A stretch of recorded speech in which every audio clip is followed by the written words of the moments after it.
Boxing Opinions 100. Hit that subscribe button, hit that like button, leave your comments. Jake Paul versus Tyron Woodley. They go the full 8 rounds. It was a kind of technical fight in the first few rounds. Neither guy would approach each other. It took about 3 rounds for them to start heating up. And about the 4th round, Tyron Woodley hit Jake Paul with an overhand right left hook. And if the ropes weren't there, he would have knocked Jake Paul down. I still think that the ref should have called that a knockdown. Like I've seen a lot of professional fights where the ropes saved the guy, but it's when you're falling down, it's like you know that would be a clear knockdown if the ropes weren't there. But Jake Paul kind of just controlled Tyron Woodley with his jab and landing combinations here and there.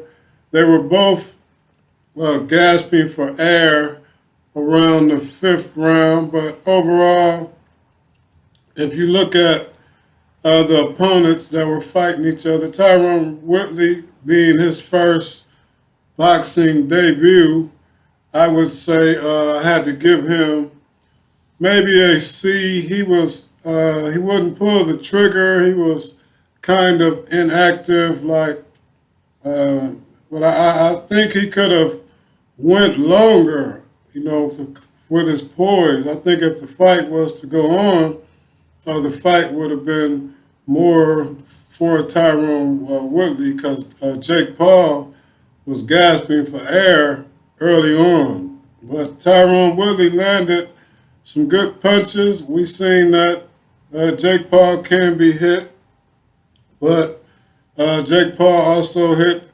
Tyron Woodley. And so now after the fight, there were talks of Jake Paul facing Tommy Fury. Jake Paul just said he wanted to go home and relax and enjoy this moment for now. But overall, it was a good performance, and Jake is putting up big numbers with the crowd. He's selling out more than people that were boxers. But this was a good night for boxing, and Jake Paul won a 8-round split decision. One judge having it for Jake Paul. The next judge judged it for Woodley. Then the 3rd judge judged it for Jake Paul, giving Jake Paul the victory. So let me know what you think about Jake Paul versus Tyron Woodley, and did you like the fight if you've seen it? And this is Boxing Opinions 100, and I'm out.